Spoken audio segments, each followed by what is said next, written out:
and that they're doing a good job. Now, if we got guys in there aren't doing what they're supposed to do, they won't play. But we got good depth.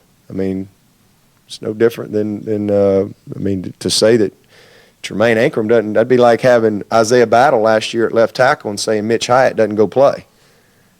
That's kind of stupid. We've got good players, and you got Mitch Hyatt, but you got Tremaine Ankrum, and this kid is a very good player and deserves to play. Has earned the right on our practice field.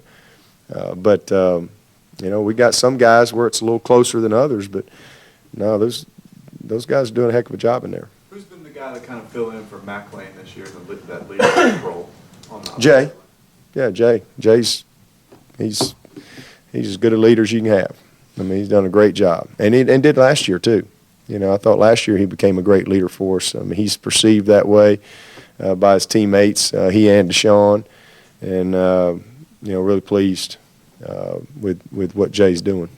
You talked a lot preseason about some of the things that Deshaun needed to improve on, and one of the biggest things was decision making during the game. Where is that now in your mind, and are you pleased with the progress, or is it still? Oh, he's doing great. I mean, he's had, he has some minuses just like everybody else, but he's off to a heck of a start. He's I think ahead of where he was last year. In some areas, a little behind in other areas. The biggest thing again is 16 drop passes in 4 games, 6 touchdowns. I think that's and we're still ahead offensively than we were. And I think, we had 12 of those were in the first 2 games. Then we had 2 drops against South Carolina State, 2 drops against Georgia Tech. Touchdown we dropped against South Carolina State, Cornell, and then Deion drops a touchdown against Georgia Tech on the pylon. But, those are the things that I think, and again, we're improving. But we got to minimize those things. But from a decision-making standpoint, he's done a good job. I think we've had a couple of miscommunications where we got to make sure we're on the same page. He and Mike have a good chemistry, and they got a lot of confidence with each other. And but we need them to stay within the system. That's one area that we need to be a little bit more disciplined in moving forward. We had one incident last weekend with Mike, and then we come back and we have one on Deshaun, the same 2 guys, so where they're just, not quite on the same page. So just staying within the system, staying disciplined with that. But he's doing a good job. He's done what we've asked him to do, and he's led us to 4 wins. He's had some critical drives, critical throws at critical times, and hope we're going to need him. We're going to need him to play a great game Saturday night. Seems like he's missed more this year on deep balls than he had at any point. Well, it seems that way because we've dropped a bunch of them. He's probably missed about the same that he did last year, but that's what happens when you drop as many balls as we drop. Then all of a sudden everything else kind of gets exposed a little bit more. He's missed a few, but he played 4 games. He's a human being, not perfect. He'll get better. Does it help having a guy like Deshaun when you're preparing to take on a guy like Lamar Jackson? Petrino said it was helpful for his team to really have a guy like Lamar to practice against when trying to contain Deshaun. Sure, absolutely. I think what we practice against on the practice field is a big reason why we've been, successful. We've won a bunch of games, and that's one of the things I always tell our guys. I mean, you practice the right way, with the right type of mentality and intensity day in and day out, game day ought to be easy for you. From a preparation standpoint, you shouldn't be overwhelmed on game day. Now, sometimes you might have some schematic things and things like that can cause some problems, but from a personnel standpoint, shouldn't be overwhelmed. And because we practice against great people, it's the same for Louisville. Absolutely, their defense is going against a great offense. Our defense is going against a great offense. Our defense goes against great receivers.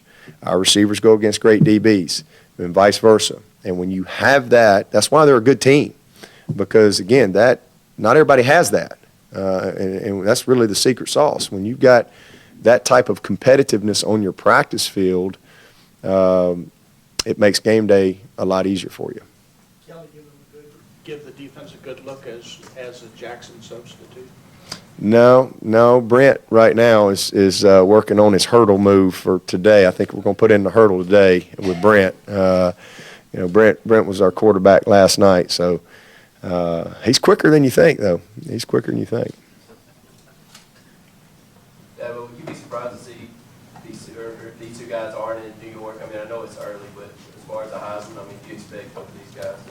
I could care less. I really could. I could care less about all that. I just want to try to find a way to win, have a great season. All that stuff is a result of having a great season. So, we're not worried about any of that stuff. But definitely two of the best players in college football. There's no question about that. And if they both stay healthy, they're not going to get worse. They're gonna continue to play well because that's the type of talents they are and type of competitors that they are.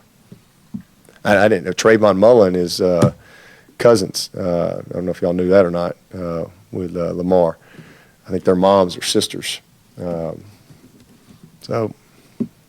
Sean even said yesterday that the competition brings out something in him. He's excited for that, and he's played so well in big games. What is it about his success on these big stages that helps this team continue to have so much success? His poise, he's just done it so many times. This kid's been starting since the 9th grade and has played in a lot of big games in high school. And he's had, not only has he played in big games, but he's had such high expectations on him since such an early age. And so it's just kind of his norm. It may seem chaotic to people on the outside, but it's his norm. It's just what he does. He's a special guy. Anything else? 2 years ago, Adam Humphries had a punt return for a touchdown in this game. Last year, they had a 100-yard kickoff return. Does this set up again for a special teams big play that's going to determine? Special teams will be huge in this game. There's no doubt. With these two offenses and two defenses and the type of personnel that's on the field, special teams will be a big factor. Again, I think Ray Leads the league in punt return, and number 10 for them. He's also their corner. He's second. Could be a big kick, could be a punt, field position. All those things. I think special teams is got a chance to have a huge impact in this game. Thank you very much, Coach. Okay, guys. Thank you.